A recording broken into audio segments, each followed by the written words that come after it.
আসসালামু আলাইকুম ভিউয়ার্স, আশা করি সবাই ভালো আছেন। আজ আমি আপনাদের জন্য নিয়ে এসেছি ভাইরাল মহব্বতের শরবত রেসিপি।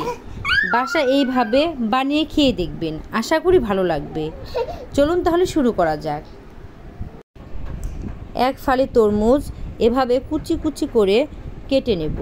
খেয়াল রাখতে হবে তরমুজের কুচি যেন অতটা বড় না হয়।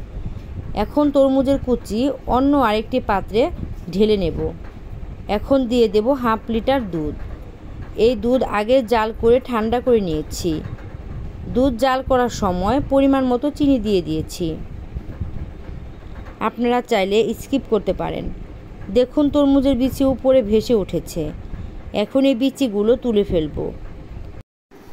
এখন এতে দিয়ে দেব কিছু বরফ কুচি।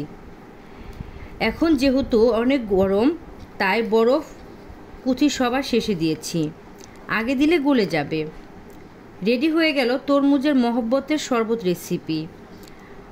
আশা করি ভিডিওটা আপনাদের ভালো লেগেছে। ভালো লাগলে অবশ্যই আমার চ্যানেলটি সাবস্ক্রাইব করবেন এবং পাশে থাকা বেল আইকনে ক্লিক করবেন। এতক্ষণ সাথে থাকার জন্য ধন্যবাদ।